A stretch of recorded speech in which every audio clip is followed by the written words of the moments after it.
Good evening, ladies and gentlemen. What is happening? And welcome to Tampa Talk Live. We're excited to have y'all on the Living in Tampa channel. I am joined by my wonderful co-host. I got Miss Stacy Amon. What is up, Stacy? Good evening, everyone. Good to see you. What's up, Miss Marsha? Hi. It's been a good Tuesday. It has been a good Tuesday. We've been talking to clients, people relocating in the area. That's exciting. And if this is your first time here, y'all, welcome. My name's Juan Alcala. I am the team leader here with the True Living Group, where we help people just like you buy, sell, relocate, and invest here in the Tampa Bay area. But this show is about all things happening in Tampa Bay and Sarasota. So we wanted to jump in here live tonight. We're going to do some more Q&A. Because y'all have been asking and doing such a good job. The last 2 weeks or 3 weeks we've done this format, and the questions have been incredible. So the first thing I would love to do is invite you to let us know where you're watching from. Also, feel free to bring your questions. If you have questions about Sarasota, if you have questions about the greater Tampa Bay area, feel free to ask those. And just to give you all some insights on who is where, I live in the Gulf Beaches here off of Pinellas County. I'm dead smack in between Clearwater and St. Pete Beach. So that's where I'm at. Stacy lives up in Pasco County. She is a former resident of Wesley Chapel, currently residing in Dade City. And then Miss Marsha Railton is down in Bradenton, Florida, which is just south of St. Pete. So when you cross over the beautiful Skyway Bridge that you guys see in our videos, that is what you're looking at, right into Bradenton, literally. Marsha knows that area very well. So she handles our Sarasota and Bradenton all the way down to Venice, technically. That end of the business, and Stacy handles the northern part and also Hillsborough County as well. So we're all over the place, y'all. We're here to serve, here to help. Just wanted to give you some insights on that. And this is your first time to this show. We welcome you to the conversation. So we wanted to make sure that you guys have access to us. Kevin, my man, back in first place. I love it. I was missing you, man. I'm like, what's up that Kevin is not the first person in here? That doesn't make any sense to me, right? So shout out to Kevin. Good evening in Lakeland there, my man. Hope you're doing well. Bonnie, Miss Bonnie Frey from Ontario, Canada. Good evening, Bonnie. Where in Ontario? Ontario is not small, right? And for those of you who don't know, I'm from Metro Detroit originally.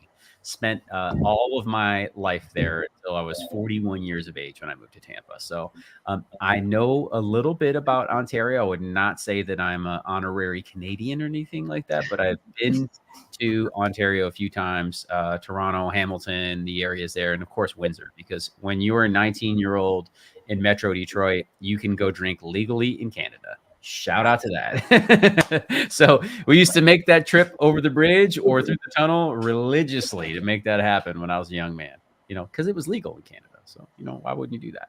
Makes sense. Vlad, what is up? Marsha is top G. I like that. Top G.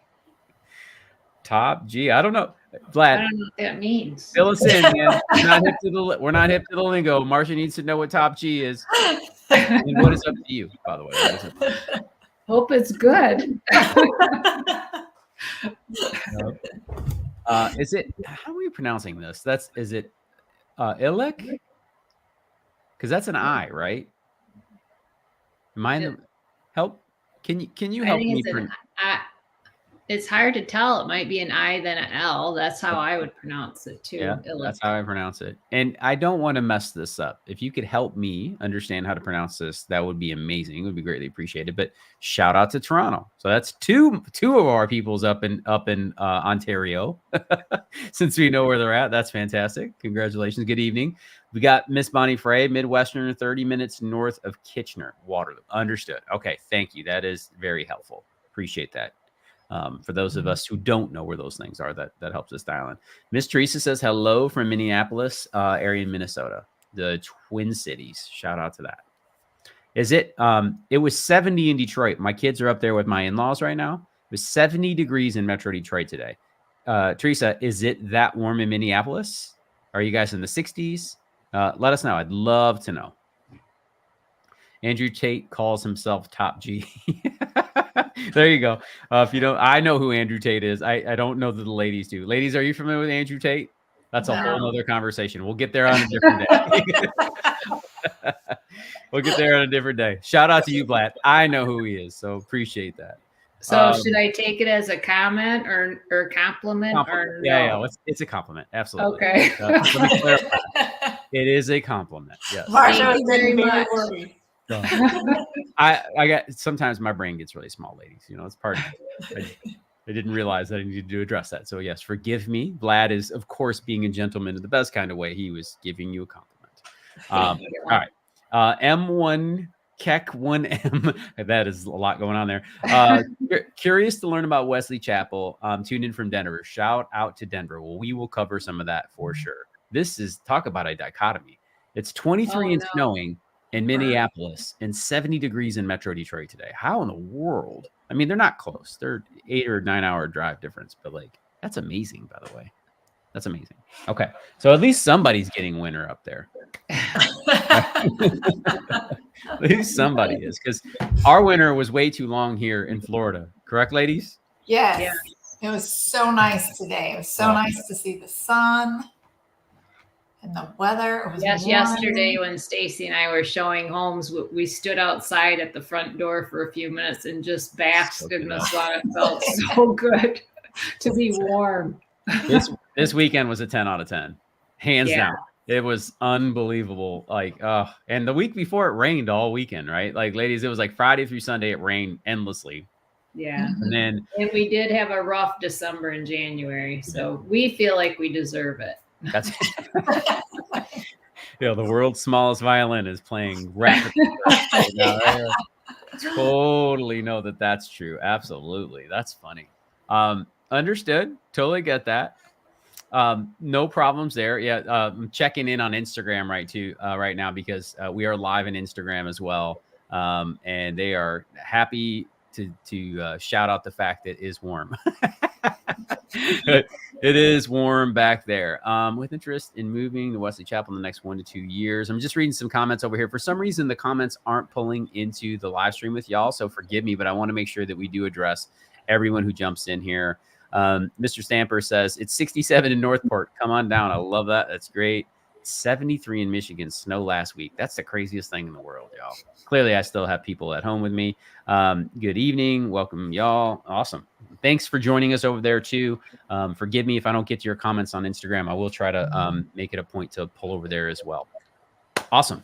All right, let's get, we still have more comments rocking and rolling here before we get into some topics. Family and friends who moved to Florida shared that somehow they get state funding to pay for K through 12 private schools. Yeah, we'll get into, absolutely. Let's talk about that here in a second. Stacy can give us a little bit of insight on that. We've talked about this program before, correct, Stacy? Bright Futures? Yep. Yeah, yes. We'll get into that. I knew about college with the Bright Scholarships. Yeah, so Bright Futures is one, but what he's referring to, Stacy, is there is a tax credit, or she is, I think it's a he, is referring, there's a tax credit for homeschoolers, and there's a tax credit for charter, and I don't want to misquote this. My wife was walking me through this. We homeschool. So this was on our radar, and our taxes are insane, like everyone else's. And she was like, do I have to pay $4,000 in school every year if we don't use it? Now, here's what I'll say. I'm for the good of investing in infrastructure and our children's future. So like, it's part of the deal of paying taxes. I'm okay with it. But if there is a tax benefit related to that, we're going to pursue it. So what I'll tell you is this: I will get deeper on that and bring that back to you, because I know that there is a credit. I don't know how it works yet. So rather than misspeak and give you guys something that is inaccurate, let me get that info. I'll bring it back next week. All right. So hang your hat on that. Also, if you're following this on YouTube, if I get any specific information, I will put it directly in that in the description down below as well. So that could probably help. Cool. All right. So ladies, we'll get into some things here in a minute, but like, let's just get right into the Q&A. You guys are already asking questions, right? So this is our first question on this. I want to welcome the audience here. If you're new to the Living in Tampa channel here and our Tampa Talk Lives that we do on Tuesday nights, we welcome you to the conversation. First and foremost, let us know where you're watching from, right? And number two, feel free to ask your questions about moving to Florida. And more specifically, if you want information on moving to Tampa or Sarasota, we got your back on that. Okay. We refer people who reach out to us who are thinking about moving to Jacksonville or the Panhandle or Orlando or Miami. We've got great referral partners because that's out of our area of expertise. And we don't like to try to talk about things. Like I said, I won't share something that I don't understand. And we also won't try to, help somebody move into a property that we don't know the area and we can't speak to it. We want to make sure that you guys are served. So just want to make sure that we're being transparent with that. And know that you can feel comfortable asking questions. And if we don't have the answer, we're not going to make something up. Okay. So appreciate y'all on that. If you're watching us on a live stream somewhere, hit that like button and let people know that this is valuable information. That we would be so grateful if you did that. If you're following us on YouTube and you're not already subscribed, I invite you to do that as well. And most importantly, connect during this live. So we'll get into that stuff. Okay, cool. We have a question from an anonymous YouTube viewer here. It says, why is Hyde Park so expensive? That is a wonderful question. It's a really good question. Ladies, let's share your perspective on why you think that Hyde Park is so expensive. Perspective, right? We'll get into some of this stuff because I think this is a really good question. And for those of you that don't know, Hyde Park is one of the most desirable neighborhoods in all of Tampa and Tampa Bay. Okay, it's one of them. We have lots of wonderful places, but that is one of the places that people mention most when they're talking about the best neighborhoods in Tampa. So ladies, share with the audience in your experience why you think that is, and we'll kind of get into some numbers and we'll talk about, amenities and those types of things. Yeah, I would say probably just because of location, because you're close to the beach, you're close to downtown, close to the airport, lots of things to do. Mm-hmm. Walking, you can walk to restaurants and stores, and you're right in the heart of the city. Mm-hmm. In Hyde Park Village specifically, absolutely. Yeah, it's a beautiful area, right? Like Stacy said it, number one, it's the location. Mm-hmm. So let's give frame of reference. So right now, y'all are looking at Google Maps. This is downtown Tampa. I'm going to make a mess of this, so bear with me. This is downtown Tampa. Okay. It's not a huge area. We always tell everybody Tampa's a big little city, right? And what I mean by that is like it feels larger than it actually is because you got tall buildings and it kind of gives this sense because it's sitting on the bay, but it's not huge. In terms of geography, there are really two main roads. You can see them that come in and out of town. Like this is the main thoroughfare when you're talking about Tampa proper. Right. And one of the things that makes Hyde Park very attractive and unique is its geography. Number one, like the girls were talking about for sure. And number two is there's three things in my mind. And this is what I always tell everybody when we're talking about Hyde Park. So again, here's downtown Tampa. And then here's Hyde Park right here. And then you've got historic Hyde Park Village. And this isn't perfect boundaries, but I'm just giving you a representation. It's in here, right? Let me clean this up and I'll zoom in a little bit. If you look at the geography of it, there are very few places on this planet where you can have suburban, urban, and bay living. Right. And what I mean by that is you can be in a beautiful historic neighborhood, suburban neighborhood, right? Like row of houses, back to back to back. And as you walk out of your front door or on your back porch, you can see high rises from downtown that are literally a 8-minute bike ride away, 10-minute bike ride away. Right. You can cross over this bridge right here and go right down to the convention center, be right downtown, go to Amley Arena, go see the Lightning play, go see a concert, go see event. Like you're right there. It's in your backyard. Most people don't have that kind of access. It's typically straight urban living, right? You don't have that suburban component of it.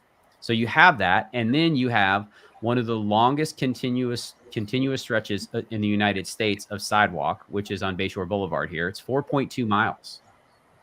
That is a great place to go run, walk, hang out with your friends and family. You'll see dolphin in the bay. Like, it's unbelievable.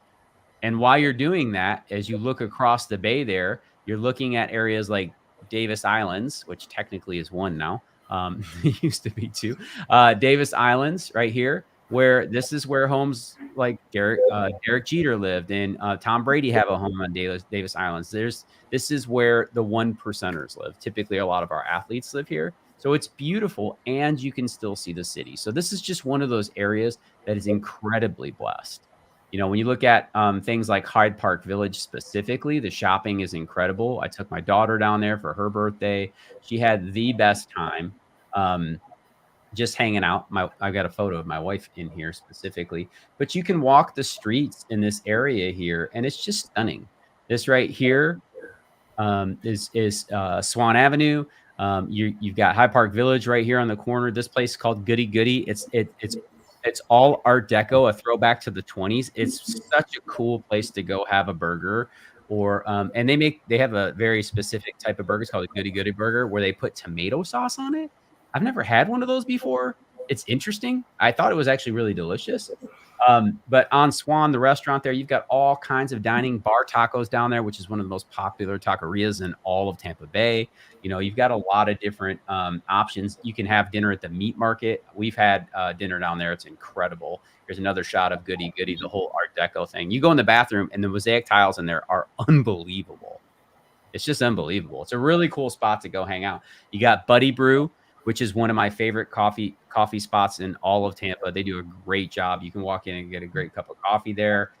They've got a store dedicated to your pets, so you can go in there and hang out with the dogs. Again, I mentioned Meat Market earlier. That's what you're looking at there. That was probably our best dining experience we've had in Tampa to date in 5 years. It was awesome. Incredible dining experience, y'all. Would definitely encourage you to do that.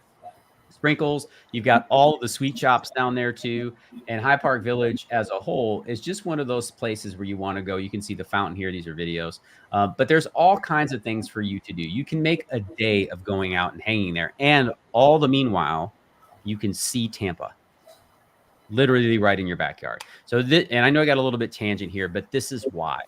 It's the access to the highways. You're right off of 275. You're like 12 to 15 minutes to the airport, like Stacy said, right? And it's just one of those spots that if this is in your budget, I would encourage it. Historic homes, you can find some newer homes too, but typically you see those turn of the century craftsman and bungalow style homes. They're just beautiful. Right. It's got a whole vibe to it, man. It's got the beautiful old growth oak trees with the Spanish moss hanging off of them, hanging over the streets. It's just, man, it's one of those spots where you're like, I get it. You know, so that's me waxing poetic about it, but I genuinely believe it's one of those gems in Tampa Bay. I don't live there. I don't have a friend who does, but I enjoy traveling to Hyde Park. I enjoy walking the streets. I really love going to the village there. It's a pleasurable experience for me, and I'm willing to take my family there and spend my money. So hopefully that helps. Great question. Great question. We'll get deeper into that. We got questions on Instagram as well. I will get into those also, just so y'all are aware. We'll get cracking on those, but great start on the questions. Like I said, keep them coming, y'all. We are going to try to answer as many as we possibly can. Lad said, serious question. Juan, what is the best beer you've had? Hey, that's a great question. The best beer I've had in Florida. Oh, man. Oh, Florida's not known for its beer, but there are some good ones. Cigar City does a good job. I just want to say that. My personal favorite beer is from our local brewery here in Indian Rocks Beach called Anecdote Brewing, and they make a double IPA called IRB IPA, which is Indian Rocks Beach IPA. It is really one of my all-time favorite beers. Two other beers that I absolutely love, two other breweries. Green Bench in St. Petersburg makes a IPA called Sunshine City. It's a West Coast IPA. It does not disappoint ever. And then Oh, and another one is oh my goodness, I can't think of the brewery, but it's called Reef Donkey, which is also fish, right? So like that's what that's referring to, and that's a American Pale Ale. Those are 3 wonderful options, and if you sounds like I like IPA, it's because I do. So shout out to that. Great question, though, Vlad. I love that. Okay, all right, ladies, you ready for more questions? Ready. Okay. Let's do it. Let me jump over to Instagram really quick, and because we had a few in there, I want to jump over that, and then we'll jump back in. In Visionary, not sure it's one word there. In Visionary says, can you expand on the main neighborhoods for young professionals in St. Pete? I value being close to the water, downtown, and in good central vicinity to adventures. That's a good question. Very well phrased. Ladies, where would you recommend a young professional takes a look in St. Pete? Downtown. It is pretty happening down there. What neighborhoods do you think like make the most sense? Well, we do have to talk about budget. You asked a great question, but in all fairness, it does not come at a small expense to live anywhere near downtown St. Pete. So I definitely want to keep that in perspective for sure. But like, let's get into this a little bit, because St. Pete is a vibe, y'all. If you have never been, you're missing out. You are missing out. Okay. So we're crossing the bay. I always like to give a little bit of perspective. So we're crossing over from South Tampa, which we were just at High Park right here. We're going to cross the Gandy Bridge. That's what this is referred to. You can see Gandy there. We're going to come down 275. And then we're going to come right into downtown St. Pete. So here we are, living our best life. We're going to zoom in now. Okay. When people think of St. Pete, when they say St. Pete, they're talking about downtown. All right. And there's a few different areas in here, and I kind of want to show you guys these districts here. I know we're zoomed out a little bit, but the city has these different districts. You know, you've got the Central Arts District and the Arts District and the Historic Kenwood District and the Edge District. And there's these things in between, and they're important because of their historical references, number one, but also it gives you reference on what areas people refer to, because they are very much attached to it's like this local pride thing. That people, you'll notice when you go down there, because you can go into neighborhoods, and I'll get into this on the young professional side here shortly. You can go into neighborhoods like just north of downtown, in historic Northeast, which is right here, and you'll see that they all have the historic Northeast flags on, like, outside hanging off their houses. Right, Marsha, you seen those? They're like, it's how they do that. And when you go to historic Kenwood, you know, which is about 2 miles down the road down here, you'll see the historic Kenwood signs or flags that they have on the yard. So there's this sense of local pride that is something I think I love that about St. Pete. Yeah. Right. I love that about St. Pete. And St. Pete it's a college town, right? You got St. Pete College down there. We've got great hospital systems, and it's really, to say it's up and coming, I think is unfair, because St. Pete has always been its own thing. It's always been a vibe. Now, has it grown immensely over the last 5 years? For sure, right? But it's awesome. Now, it's a college town, so there's going to be some edginess about it. Y'all got to think through that, right? It's not for everybody. But you know, if I was a single working professional, the only place I would be looking in the greater Tampa Bay area is downtown St. Pete and downtown Tampa. I'd do anything I could to live in either one of those places, right? By hook or by crook.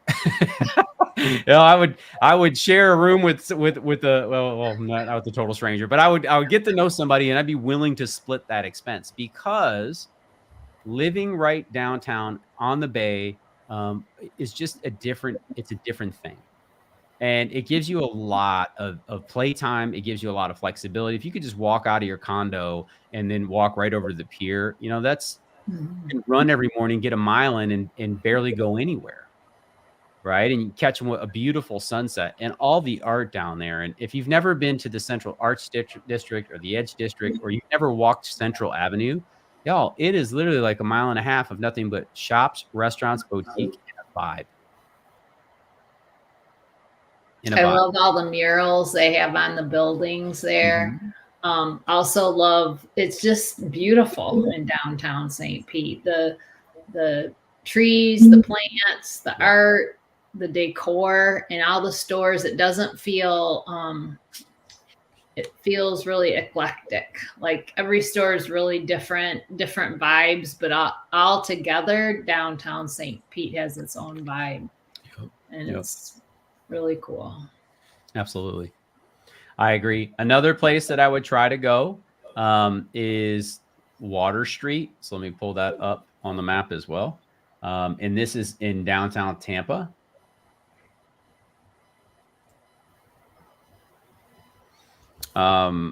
This is a great place. So the Channelside, you got Channelside over on one end here. And why they call it Channelside is because this is where the cruise ships come in. And this is where, obviously the cargo vessels come in, all those. There's maritime industry back here. Okay. But right on Channelside Drive, it goes past Amalie Arena, which is I was talking about earlier. So this is where concerts come and where the Lightning play. That's their home turf there. You've got the Tampa Convention Center at the end of Channelside, which is right here at this end here. And then you've got the Water Street development that's taken place over the last few years. And this is incredible, y'all. Up in this area here, you've got all kinds of shops, restaurants. I'm going to show you the websites in a second. Shops, restaurants, boutiques, all the things you need here. And then you can come hang out on the river, right, with a park. And then you've got all the again, more restaurants, more shopping, everything there. Everything is right here. And, oh, by the way, the Tampa rail car follows along Channelside. It's really cool. So you can take that all the way up to Ybor. And I'm making a mess here, but let me show you what's going on in Water Street specifically. So they even have their own website, so you can go check it out. But if you go to Water Street in Tampa, you'll see the this is Sparkman's Wharf, what you just saw there. Now you're looking at the backdrop of the city here, but you've got the hotels down there. You've got the arena, like I said. You've got, all kinds of shopping. Tampa rail car is there. There's always events going on. But whenever I'm downtown Tampa and I'm in Water Street, this is where I see a lot of young working professionals. This is where they're hanging out. This is where they're working. And you can go down there on a Tuesday afternoon, and it's not overwhelmingly busy, or you can go down there on a Friday night, and it'll be bumping. You know what I mean? So it's definitely worth checking out. They got great restaurants. Let me share some of that as an example. And this is an example of what you got down at Water Street. So you got Three Corners Pizza, Alter Ego, Anchor and Brine, Arts Club, Battery, Azure, Boulan Brasserie, and Bakery, which is great. There's a steakhouse and an oyster place right down there. Burger Five for those who chilled out. You got Chill Brothers. Dwell Home Market is awesome if you guys have never been there. Fit Bowl. I mean, there's so much. I could go and read this list to you guys forever, but everything you want and need is going to be at your fingertips. Right there. And again, this is where I see a lot of young working professionals. It's not inexpensive to live there.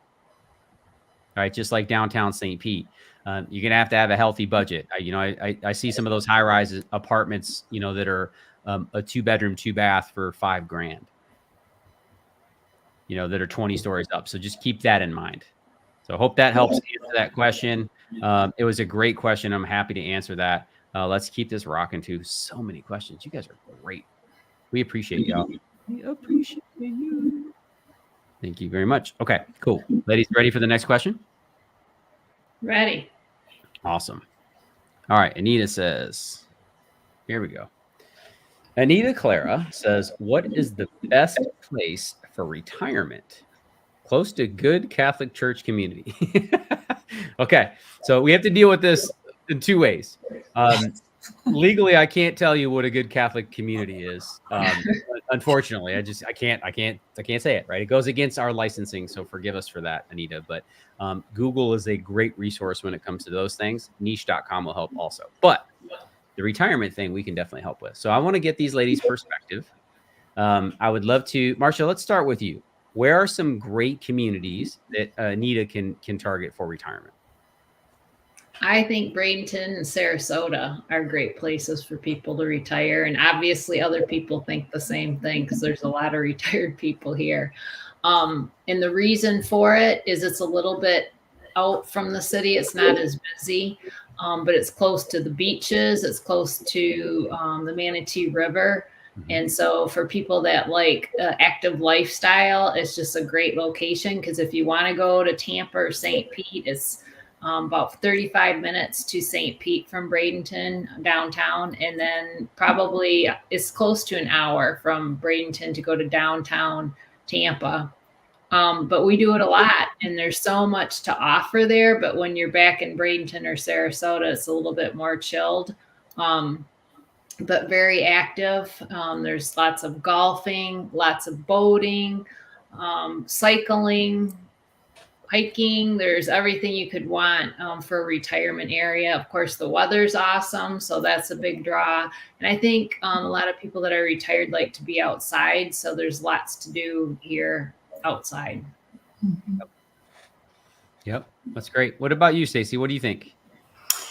Well, I think it kind of depends on what kind of lifestyle you're looking for, because there's some golf communities that are retirement communities. I think there's one in Lake Bernadette in Zephyr Hills. There's a Tampa Bay Club retirement community there, like a 55 plus active adult community. Murata, the big lagoon in San Antonio, has a 55 plus community. Lots to do there. They have a beautiful pool and a restaurant, an outdoor bar. They also have an event planner, full fitness center, yoga studio. It's really nice. Taylor Morrison has a 55 plus community also in Wesley Chapel, and it has a beautiful facility as well. Yep. Those are great options. And I think that they did a good job of giving you like two different perspectives, right? Like beach versus inland, because, you know, these things do matter. Some people's dream to live on or near the beach. Others are a little bit more risk adverse. They're not interested in hanging out near a hurricane. So they want to move inland. And that's typically where we see people move to areas like Lakewood Ranch, maybe into Bradenton by where Marsha is as well. And then in areas like Wesley Chapel, Odessa, those types of things. But if you are focused on that coast, you know, just like Marsha said, you got Sarasota and Bradenton specifically, Anna Maria Island, the Keys down there, Longboat Key. There's so many different options. And as you come up into Pinellas County, St. Pete Beach is a great community, I think you find a healthy mix of both retirees and, young professionals and families there. Dunedin, if you've never heard of that before, it's not a beach town, it's a coastal town. It's the first city north of Clearwater proper. And they have actually been voted last year. They were voted the #1 place to retire in America. So definitely worth taking a look at. And there's a few of these areas these ladies have mentioned that have hit those lists. So hope that helps, Anita. Great question. Appreciate that. She also said that so beautiful there in Hyde Park. Greetings from Canada. So yes, it is beautiful in Hyde Park, no doubt. Okay, keeping it rolling. Most affordable area for single-family homes between Fort Myers and Sarasota. That is a good question. This is a great question, Bonnie, because right now, Fort Myers, Charlotte County, South Sarasota, not Sarasota as much, but Charlotte County and Lee County for sure are seeing some pretty healthy increases in inventory, and you're starting to see prices dip in both of those areas. I'll pull that up for you really quick. Now, a lot of different reasons why people ask that. Those are secondary cities. Fort Myers has never been the primary driver of people coming to Florida. There are plenty of people that live there, but it's never been a hot place to look at like Miami, Jacksonville, Orlando, Tampa. It's not one of those big draws. So we refer to those areas as second, those are ancillary cities. They're support of something else typically, right? And they're starting to see a pretty big dip in pricing. And I wanted to show you that specifically because now is a pretty good time to swoop in there and get some properties. They're affordable down there. You can still find a really decent single family home for a great price. And then with the new construction, they're throwing some big incentives down there. So definitely worth taking a look at. You are prone to more, those areas are have been more frequently visited by hurricanes. And that's another reason why. Okay, so insurance can be expensive in some of those areas, depending on where you're at. If you're inland, not as much. But here is, let's do single family homes in Fort Myers as an example. So year over year, they're down 6% in January, and you're seeing they're well off their peak, starting to come back down. I think that you're going to continue to see that as a trend. And the reason for that is the amount of inventory that they have on hand. Their inventory is really starting to climb. You can see here, they're only selling about 7% of homes over list. It's dropped quite a bit. Their sale to list price is right around 96%. And they're not giving us the inventory, but their inventory is way, way up. And that's why. So if you look at how many homes are on the market, that's a big part of it. So just keep that in perspective. Hope that helps answer that question, Bonnie. Like, that Northport, those are two good areas to look at if you want to be close to the coast and a slower pace of life, because there's not as many amenities. Things are further apart there. You do have access to everything you would have everywhere else, but just know you're gonna have to drive a little bit longer to get to it on average. So I'd add Venice to that as well. Juan. Yeah. There's a lot of growth in Venice. It's close. I would say Venice is nice because it's pretty close to the beach, and it has a lot of new growth as far as new construction and shopping areas and things like that. So you're not quite as far out as if you were like in Northport or some of the other cities down. That would be a good buy. But from an expense perspective, let me move her question out of the way too. Sorry, y'all there. We realized I was covering up that chat. From an expense perspective, it's about $100,000 difference on average from Venice to Fort Myers. Wow. Yeah, it's a big difference. That's why I wanted to try to answer both, right? There's no perfect answer to that, but like she did ask for what are some of the most affordable, right? That's so Marsha's correct. Venice is awesome. But right now you're seeing the bigger discounts happen in Fort Myers and like that Lee County, Collier County area. So just perspective on that. So great question, y'all. Great question. Okay. Most affordable. Nice vacation property. Keep those questions coming, y'all. Love to have your questions tonight. Vlad says, let's answer that. In what area do you experience red tide? Indian Rock, St. Pete. This is an awesome question, Vlad.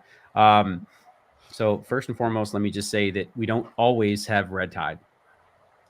In the 5 years that we've lived here and in the 6 years that we've been coming here, we've had red tide 3 of the 6. The year we came down, there was red tide. And I don't know how bad it was or wasn't prior to that, because we first came down in September and started home shopping, and we noticed that then it was pretty rough. The following year, we did not experience it. The year after, we did.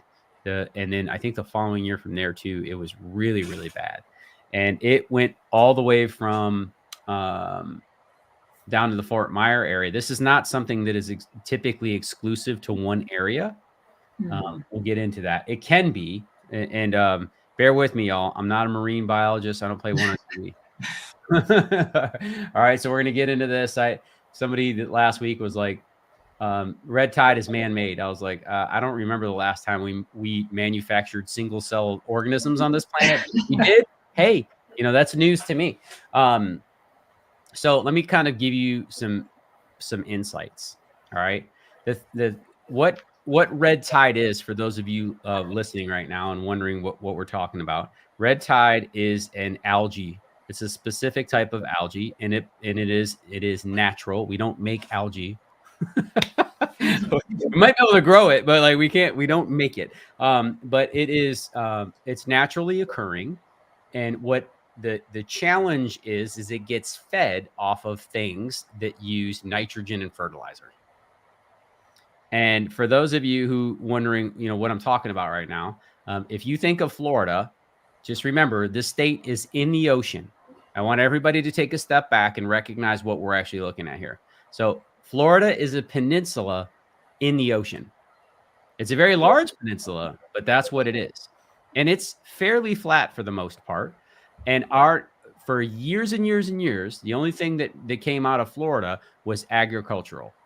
Everybody knows orange juice. They're related to Florida. Well, like, y'all, it takes a lot of fertilizer to grow crops, right? And they've been using that stuff for a long time. And we do a lot of cows, livestock. There's a lot of livestock here too. There's a lot of beef that comes out of Florida. Well, what do they make as a byproduct of them eating? More fertilizer, right? We've got the sugar canes, the sugar fields, like, and I'm just sharing this with you. And guess what else we got going on? Who do you know in Florida that doesn't want a beautiful, green, pristine lawn? Everybody wants one, right? So they work hard. They fertilize their lawns. Well, when it rains, as it tends to do in the summer, when we're very warm and the Gulf Coast waters are very warm, I want you guys to think about this. Mold, mildew, and algae, when does it love to grow? What environment do those things grow well in? Wet, damp. Warm, right? Warm. Wet, damp, warm. And what do you get in Florida summers? Wet, damp, warm, Yes. right? And then it rains, right? It rains, and then now all that runoff has to go somewhere.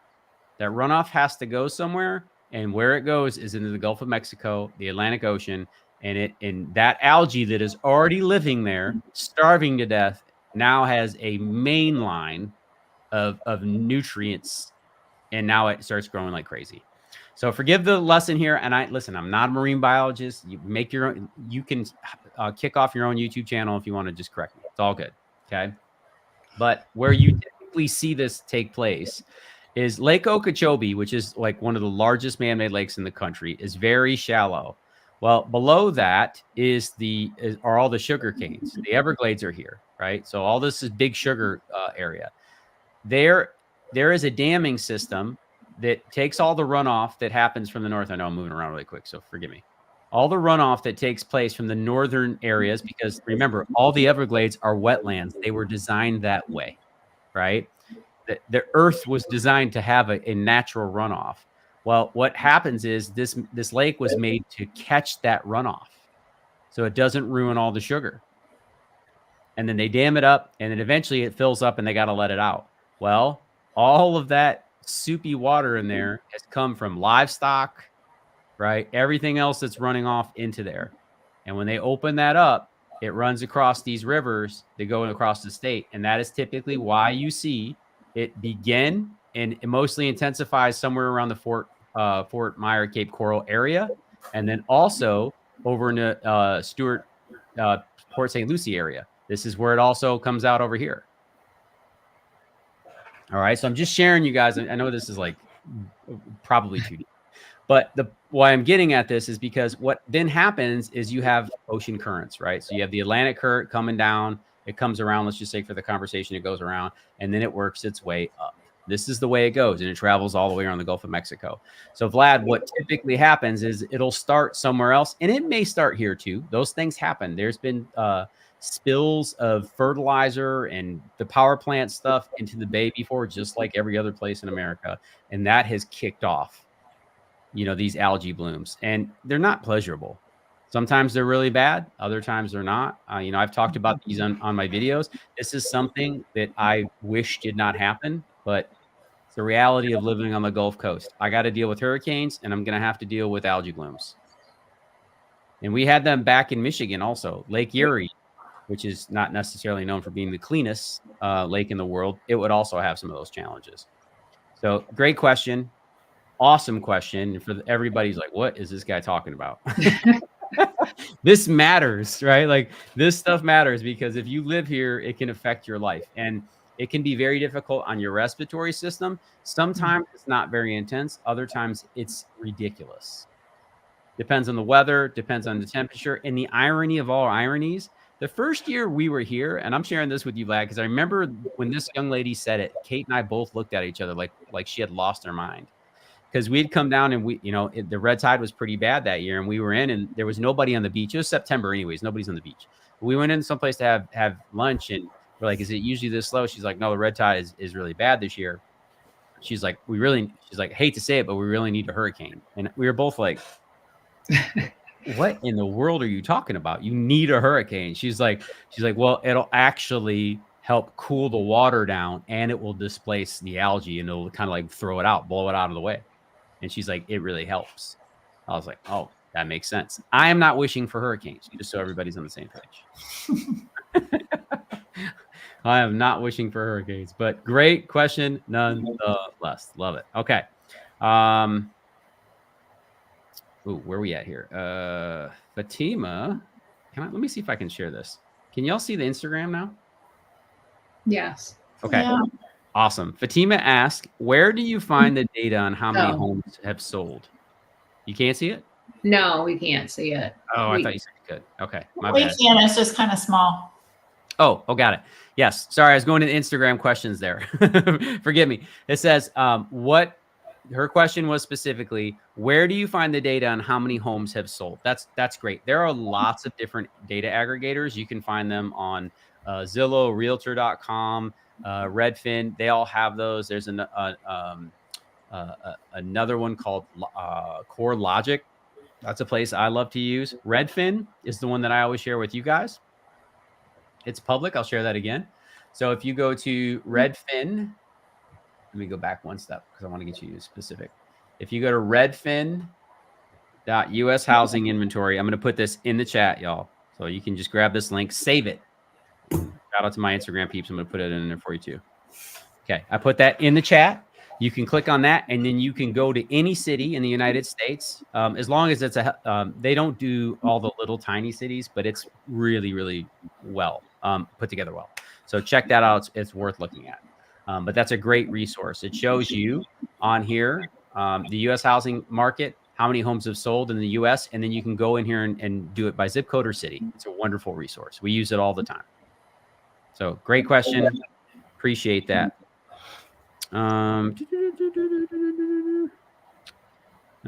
Okay, let me get into some more questions here. Oh, let's jump in. Marsha has something exciting news to share. So let's get into that, Marsha, because there's something really cool happening this weekend, right? Yeah, the Skyway 10K.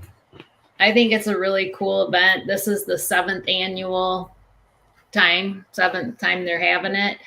They closed down the Skyway Bridge, and on Sunday morning from 6:30 to 10:30, they have over 8,000 runners / walkers, and all the money that they make from that goes to the Armed Force Family Foundation, which is support of military families. They've raised over $2.5 million in the last 7 years of doing this.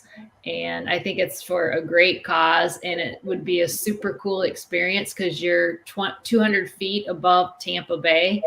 It's a 6.2 mile walk or run.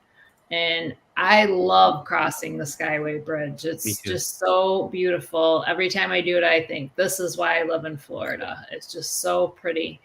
So I think it'd be a really great experience, and the money goes to an awesome cause. I love that. And we have people who do not like to cross the Skyway Bridge.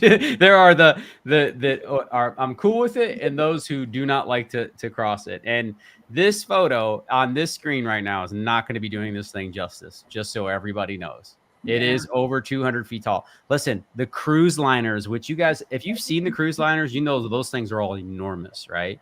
They have to be able to go under this bridge. That is how big this bridge is.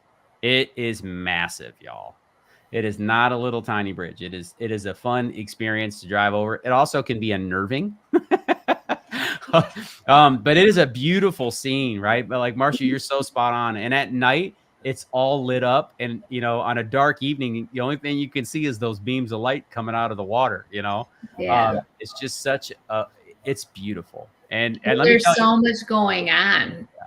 Not only the beauty, but there's piers that people can fish off of. They're actually parks.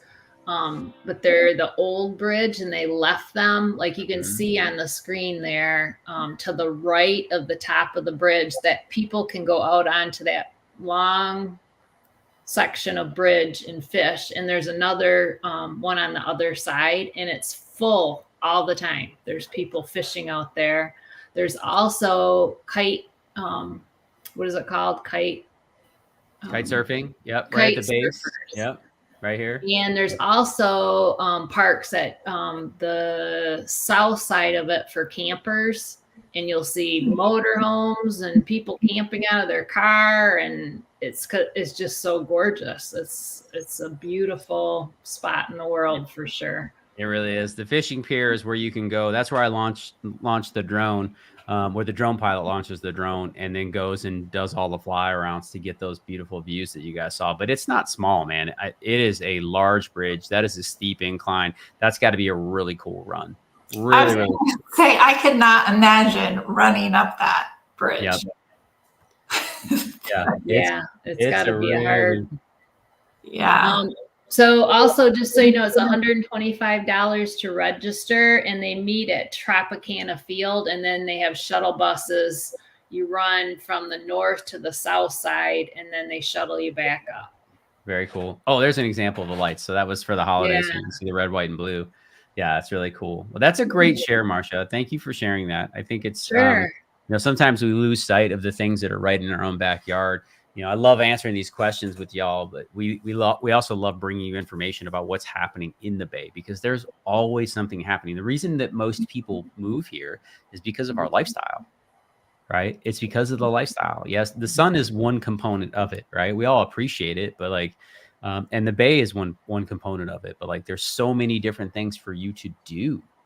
You know, paddleboarding, kite, you know, she just talked about kite surfing and parasailing and boating and jet skiing and paddleboard, you know, like all the things. That's like just a few things. You're not talking about biking. And, you know, we've got professional BMX tracks here in the greater Tampa Bay area. We've got some really cool mountain biking courses out in near Lithia. So like, that's a really cool spot. We've got some incredible sports venues. Stacey, there's another gym that just opened, massive gym that just opened up in Wesley Chapel. And I meant to pull it. I'll get that for you guys next time. But like, you know, you get the Wiregrass Sports Complex out there. And like, we're talking right now we're talking about almost a 200-mile stretch. Like, there is something to do for everyone. Mm-hmm. Right. It is just such an incredible place to live. And we feel blessed to be able to raise our family here. I keep telling my wife, I'm like, I'm ready to move. She's like, we're not going anywhere. Right. And I'm not really ready. I just keep poking, like, just to see what she'll say, because I love to do that. And she's like, we're not going anywhere. Right. She's like, where are you going to go? I was like, yeah, that's well, I think Stacey and I will second that you're not going anywhere. Right. Listen, Marsha, I won't even go see family in the winter up north. I'm like, God bless you guys. Like, our house is wide open, but I ain't going up there to freeze. Snow is so pretty over there. It's fun to look at, but it's not fun to live in. No, I'm all set with that. I've done my purgatory. I'm all set. We all have, haven't we? Yes, amen. We're all former Midwesterners here, so we are very grateful for the sunshine and the warm weather. And even though it gets warm in the winter, we're all about it. Okay, let's get into some more questions. Great share. Appreciate that, Marsha. Awesome. Sure. Okay, let's keep it rolling here. Okay.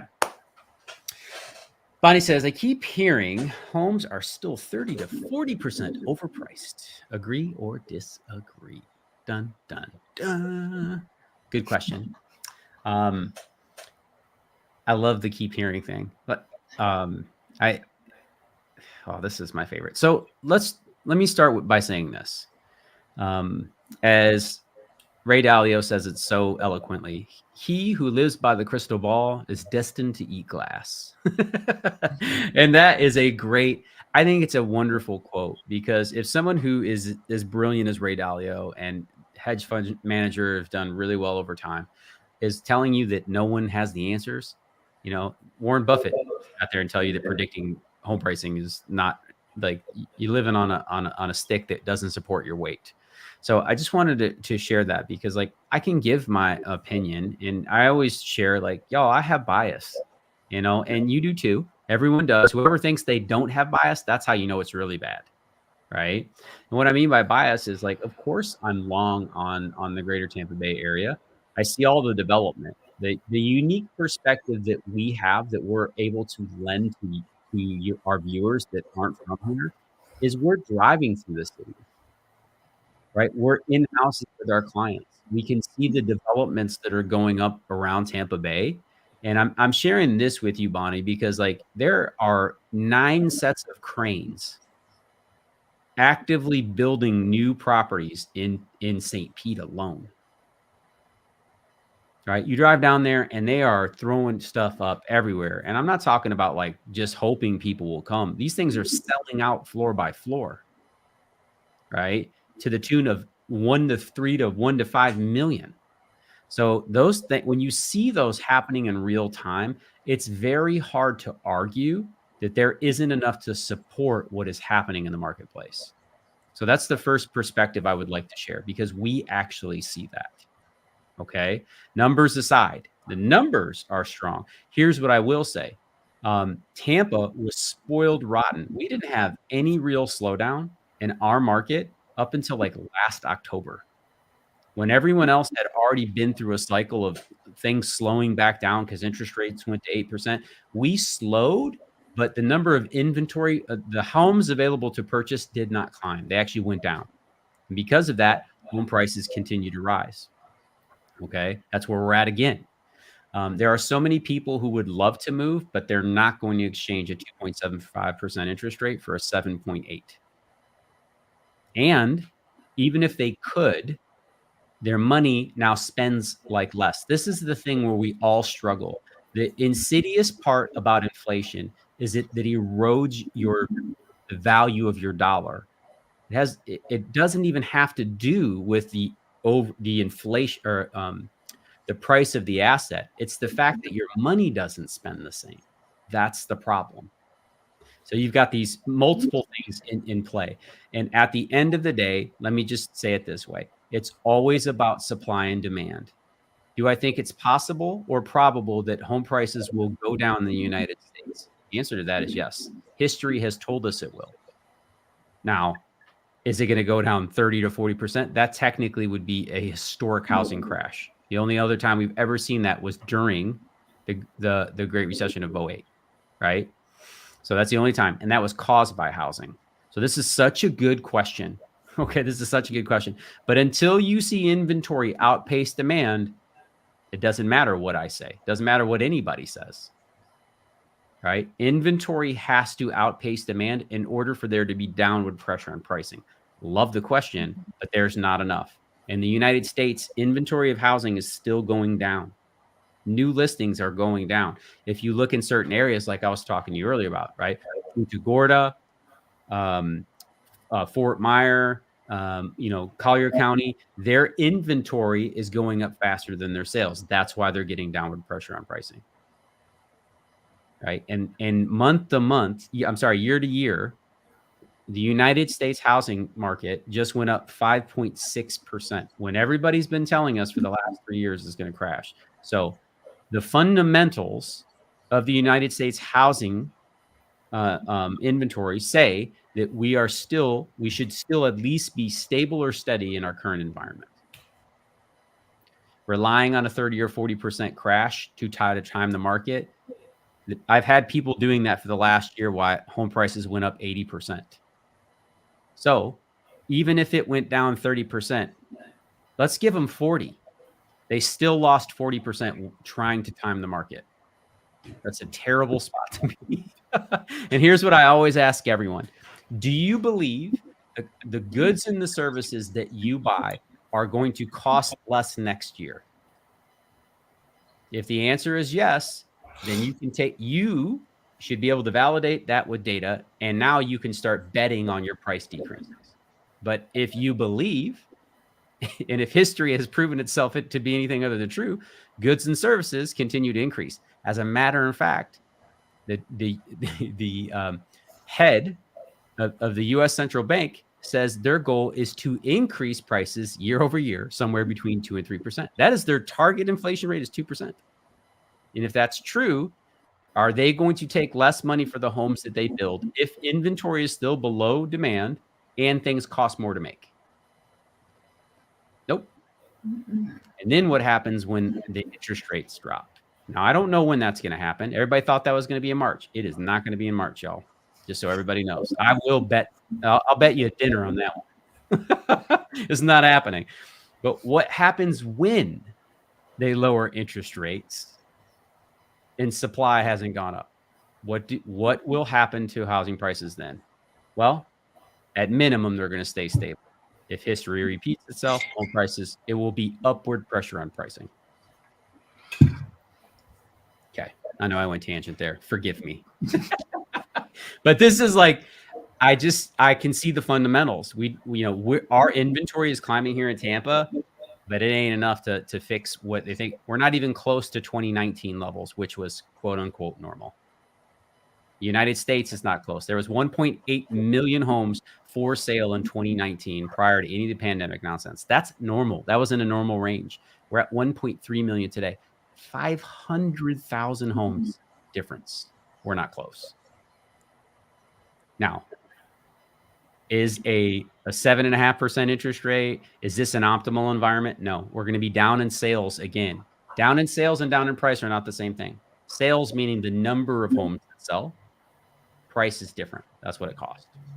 Great question. And thank you for allowing me to pound nails. Yes, love that. Javier says, I have a Zoom meeting with y'all this Saturday. My man. Love that. Always appreciate when people jump in the calendar. We appreciate that. I think we have 7 or 8 booked this week. We had like 12 last week. It was nuts. Thank you guys for trusting us. That's the first thing I want to say. We'll answer some more of these questions, but thank you for trusting this team. Stacy has been out putting people in homes, like literally running from the car to the Zoom, serving another family. Marsha and I were just on another call with a family relocating from California. Like, y'all, you spoil us, and we are so grateful. We are so grateful. We appreciate y'all. Kim says, hello, Juan and team. What is up, Kim? Appreciate that. Javier says, I can't wait to work with your team. What's the experience like? Well, of course, it's incredible, dude. Yeah. Remember that bias I was telling you about? Did you see how that just came right out? It just comes right out, right? It's like you asked me if my child was beautiful. Of course it's beautiful, right? I've got Stacy and Marsha. Javier, you're going to have a wonderful experience, my man. Yes, we will take care of you. Absolutely. Maybe the interest rates will drop. Maybe, Kim. Again, I think they will this year, but at when, nobody knows. I think it's going to be late summer is what my gut's telling me. But I think we're about to get another negative consumer price index report, which is going to be bad. And the reason being is because y'all won't stop spending money. We love to shop in the United States. Correct me if I'm wrong. We love to shop. It is fun. Yep. We love to shop. Love it. It's great. Okay. Lobo 07103. I don't know what the significance of that. I'd love to know. Can I get acreage in Tampa? I'm looking to move from Ohio, or maybe prefer some acreage rather than a small master plan community. Great question. Stacy, where should he go to look for acreage? Dade City. The farther away from the city you are, the more likely you are to find acreage.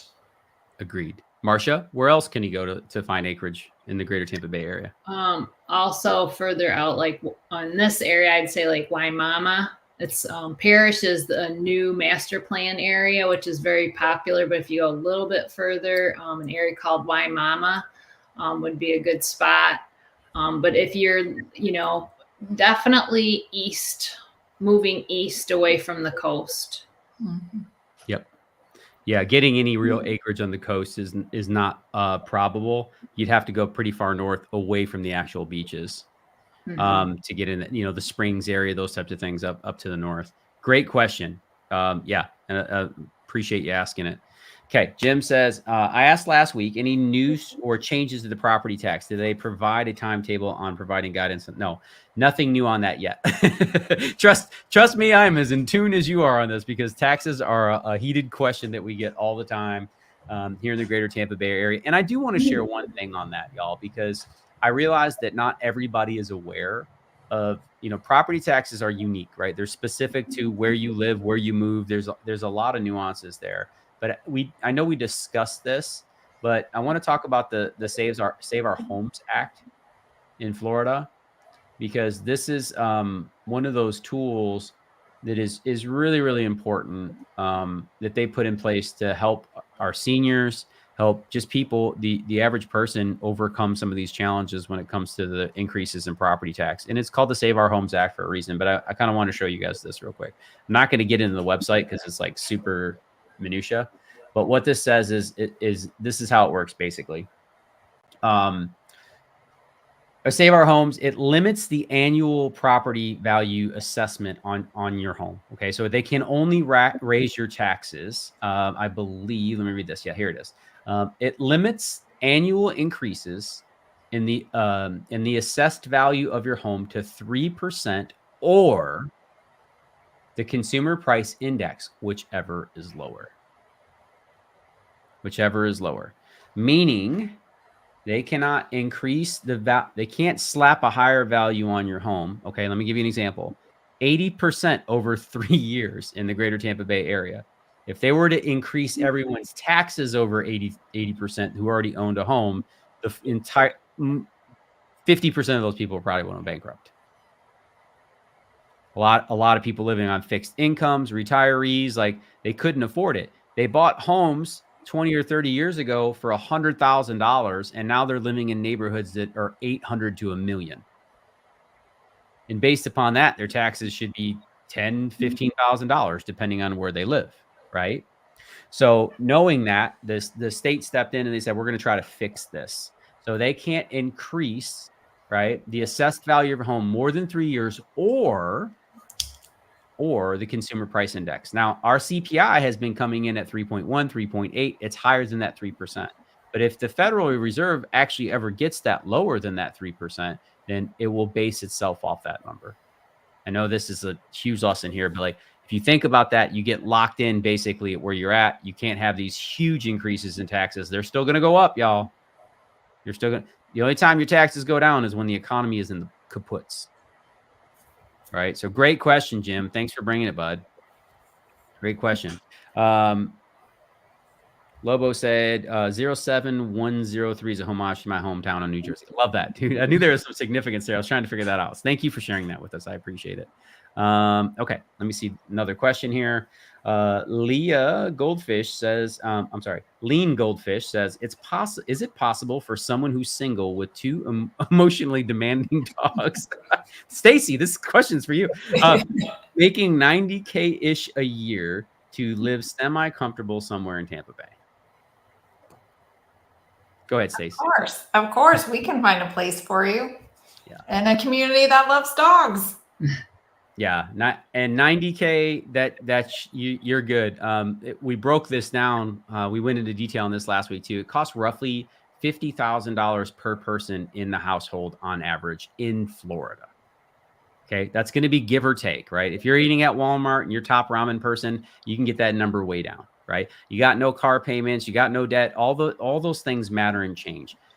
But based upon the averages, right? And remember, the average new car payment is $750, and I know some of you are mortified, but that's the truth, right?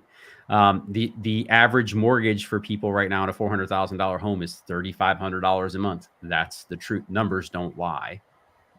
Right. So just keep that in perspective. But one person on that income, you should be just fine. Right. As long as you don't have a lavish taste and those types. If you do, I would encourage you to start an Etsy business. make some more money. Right. Don't shrink the dream. Make more money, y'all. Like I know. Listen, I realize I'm an entrepreneur. Right. I'm someone who does not have a steady paycheck, so to speak. Like I don't have a floor. My floor is bankruptcy. Right. Like that's the way it works when you run your own business. Like the floor is bankruptcy. But I also have the opportunity to spool that up. I realize that not everybody does. I'm not judging anyone who's not entrepreneurial. I just want you to take a step back and realize that you shop online, you sign up for cars on, like we do everything online, but still there are lots of people who think that they only go to work to make money. You can make money there too. Right? Put those emotional dogs to work. Just kidding. Great question. Thank you for asking. I appreciate it. All right. Joseph says, Mango Sneffner, You still can get acreage. Yeah, that's exactly what I was going to say too. On that east side, the ladies did say that, right? As you move further east away from Tampa, you can definitely get some acreage out that way. So thank you. Thanks for the contribution, and you are 100%.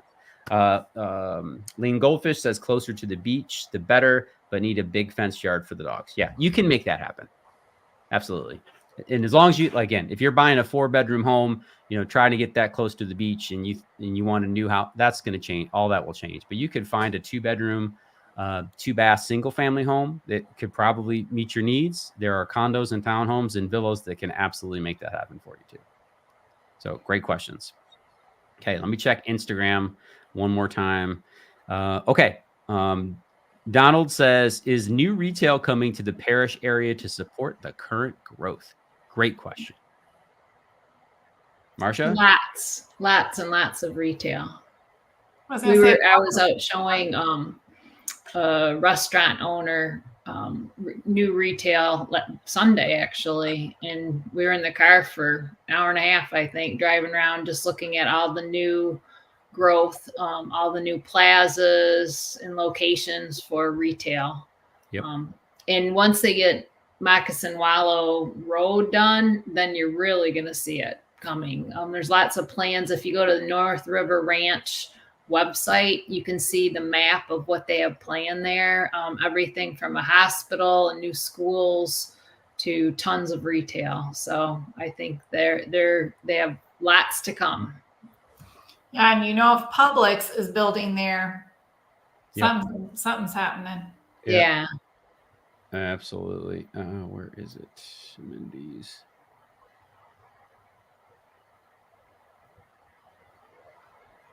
Trying to find our site map. There we go. There you go. It's a little bit small. Get it bigger for y'all. So you can see it here. This is what Marsha was referring to. So this is all of the village center that's being built. Oh, too close. The village center that's being built, the HCA hospital out there, all of this is commerce. And like Marsha said, she was with a business owner who's going to relocate from Washington, D.C. He's bringing his business here, and he was targeting parish on purpose, right? Because he can see the growth. I think I shared this last week. There were as many single-family homes that sold in January in parish as there was in Wesley Chapel. And the population, let me just for the sake of this conversation, in parish, Florida, according to the last census, is around 52,000 in parish. And it's over 65,000 in Wesley Chapel. So 15,000 more people reside in the area in Wesley Chapel, but they were selling as many homes in parish. So that should give you some idea of like the potential of what's happening there. It's a great question. Okay. Couple more, and then I've got to bounce. I've actually got another Zoom call with one of you guys. So I got to jump off. All right. Jim says, what are the characteristics of different neighborhoods in Safety, Palm Harbor, and Tarpon Springs? Jim, laid back community up there. Safety Harbor is a harbor community. It's wonderful. It's named Safety Harbor for the reason. That's what they used to go hide the ships up in the crotch of the bay. That's where it is, because it would hide the ships from danger in storms. So that's where its name came from. Philippi Park actually has like a hill in it, which is weird in Florida where we are, because like they don't exist. Stacy's got hills up by where she lives, but not down by us. It is flat here, right? Most of those coastal regions are like 11 feet would be high, right, in terms of elevation. But, they've got, beautiful parks up there. So that's an area. Where else did he ask about? Tarpon Springs. Yep. Palm Harbor is what I would consider. It was that 90s, 2000s. I call it generic, but very vanilla is what I would call Palm Harbor. Sue me. I know people are going to be upset. But we don't go there on purpose. I'm just being honest with you guys. Like, we stop at Dunedin, right? Now, it's not a bad area, and technically right at Honeymoon Island there, just north of that is Palm Harbor. It's a beautiful area, but it is definitely very suburban. That's the best way I can explain that, right? It's very suburban. It does not have the culture of a St. Pete, a downtown Tampa, even a Safety Harbor or a Dunedin for that perspective, right? It lacks that to me. So great question on that. And then last one he said was Tarpon, right? Tarpon Springs, nice area. Stacy, you sold up there. Mm-hmm.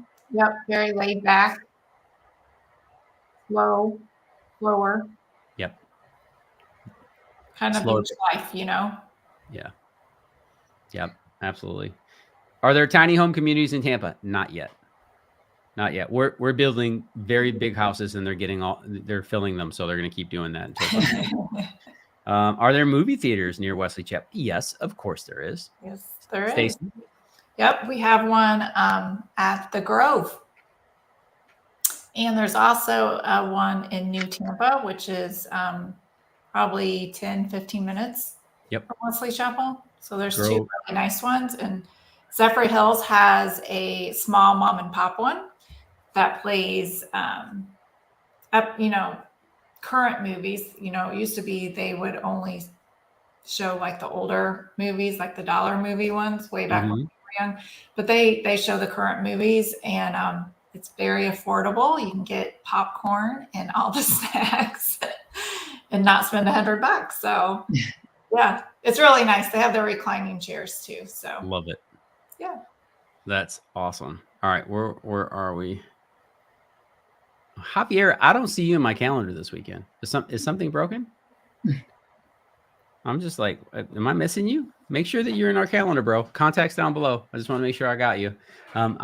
Because I don't see you this weekend at all. Just want to make sure we connect with that. And then we're going to answer this final question. And then unfortunately, we're going to have to let y'all back to your evening because we do have Zoom calls with everybody. And speaking of that, if you guys have deeper questions, you want to reach out over on YouTube. If you look down below, you'll see a copy of my calendar. It says schedule a time to talk with Juan. You can click on that, right?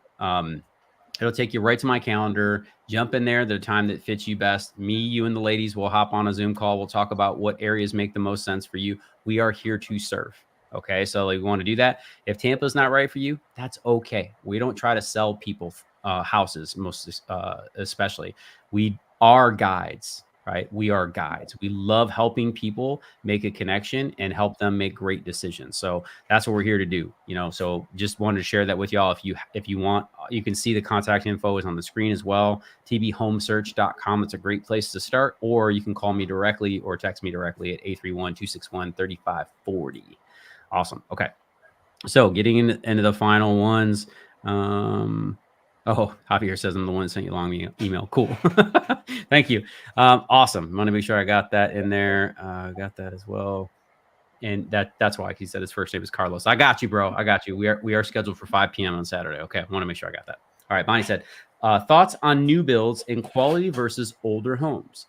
Are they better built? That's the case here, but we don't build with block. That is a great question too. You ladies want to take that one? I think Stacey has personal experience. I'll let her. Well, that's what I was just reading. Is it better quality? Well, yes, I guess I would say yes. Though it's not as I like the older homes because they're very unique. They're different. But the newer homes, they are built to code. So for the older homes, maybe they've changed some building codes, so they're not really up to code. So in that sense, I would say yes, they're better quality. You definitely are getting, I feel like, more for your money with the new builds right now. Your cost of ownership is way less, and builders are offering great incentives. So it's making it very affordable. With the interest rates being as high as they are right now. Yep. Agree on all those. The biggest thing I would say there is the construction standards are entirely different. That's what makes it hard to compare. Is a 2x4 that was made in 1920 probably better quality than the ones that are made today? I'm not a general contractor, just so everybody knows. And so I have to play one on TV right now. But here's what I'll say. the quality of the goods and services that we receive, right, especially when it comes to like lumber and those types of things, they used to use hardwoods. Like I had a home built that was built in the 40s and it was made out of hardwood. We definitely do not see that today, right? So there are some subtleties and difference there, but a block home, right, is built to last. It is literally built to withstand hurricane gale force winds, which is incredible when you think about that, right? Is the electrical that is done in homes today safer, more efficient, and better than knob and tube that they used to put back in the 20s and 30s? Yes. So you don't have the lintels on the outside of homes anymore, like those beautiful Victorian, like those things have gone away. So that level of craftsmanship is entirely different, right? You're not getting mosaic tiles in the entryway like you would in these beautiful homes built in the 20s and 30s. So like, it's such a good question, Bonnie. But what I would say is that they're so different in that respect. The thing that Stacy said very well is the cost of ownership for a new home, again, in theory, and we've seen that with our clients, is significantly less than buying a resale, especially something that was built in the 20s, 30s, or 40s. All right. So great question. Great question. Okay. Awesome. All right. Knock this out. Let me keep going. I did say that was the last question, but I'm going to shotgun these last few and then we got to shut this down. Jim says, I appreciate all the info today. You're super knowledgeable about all the real estate topics. Thank you. Thank you. We work hard. These ladies prepare every single week to make sure that they're serving y'all and they love it. So make sure you reach out to them also. We appreciate that. Different type of question. How's the music scene over there, specifically for musicians? See you play guitar. Yes. The music scene here is awesome. There are live music venues everywhere. We just had a huge music festival in downtown St. Pete and in Tampa. Like, it's great. All the outdoor venues need somebody to play. Javier, you won't be disappointed, my man. Okay. Kyle says, you mentioned the average payment being $3,500 month range for an average family that can make a budget fairly tight. No, it depends on your income. Listen, if a home is $400,000, the basic mortgage requirements are going to be that you need to make somewhere around 100 to 110. And that's assuming you don't have a ton of debt, right? I'm just doing back of the napkin paper. I don't sell mortgages, but a $400,000 home, you should be making at least a quarter of that annually, right, in order to make that work. So sharing that with you, Kyle, everything's a little bit different. If you're bringing a bunch of cash to the table because you sold a home and you got a couple $100,000, that'll change dramatically for you. This is under the assumption that you're doing minimum down payment type of thing. Okay, so just sharing that with you. Great question, though. And last question from Kyle. What do you see from a foreclosure perspective in Tampa Bay? It's virtually non-existent. And across the United States, too. Foreclosures are still continuing to go down. I know you're hearing that's out there, but go look at the data. It's not true. Okay, so go check that out. And for the few that do happen, the money machine is waiting for that. They've been praying for this for years. They've been telling you that the economy is going to crash, and they've been sitting on the sidelines with all their cash.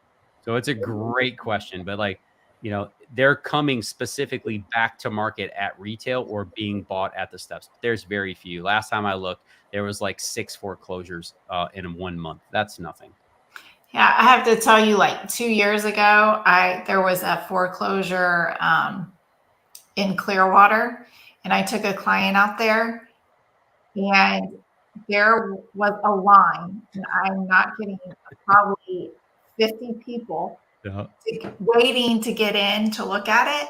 And they had to call the police because there were so many cars blocking the street to, get everyone under control. And the majority of those people in line were investors who had cash to throw at it. So yeah, so I never seen anything like it. Yeah, about that. Keep looking. I always tell everybody, like, dude, look, right? Like, hunt the deal. But if it's your primary residence, just keep in mind that a foreclosure is typically going to be in really rough shape. And most mortgage companies don't want to give you money for something that is falling apart. So you're also going to have to take that in consideration. If you're paying cash, you can win for sure, right? You can win for sure. Here, I'll show you. I know I said to go. I said I had to go. I'm going to go, but I'm going to show you this first. Because I always like to back it up, right? Like people are like, oh, he's just a sales guy. No, that's not true.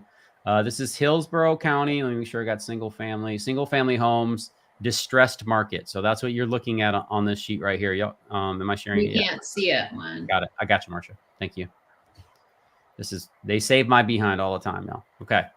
So traditional sales were down almost 15%. So that just goes to show you, right? That means the number of sales, not the price. Okay. The price is next. Look at the price. The median sales price in Tampa in January 2023 was 400. It was 412,500 last month, up 3.1%. Foreclosures in January 23, 5. Foreclosures in January 24, 5. 0%, 5. This is like in a normal market, that should be 50 or 100. It like somewhere in that range. It's not even close, right? So short sales, there was one last year, there was one this year. That market does not exist here.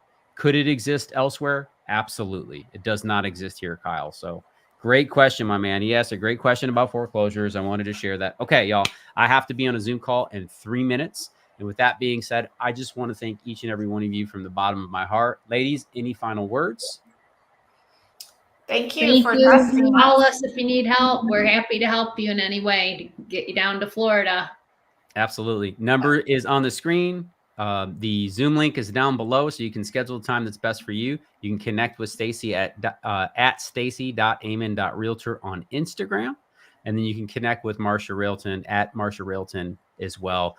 Happy to connect with all of you. Reach out to me via Instagram. Also, that's at juan.alcala.realtor. Happy to connect with you guys there. And until next time, go out and live that Tampa life. We'll see you on the flip side.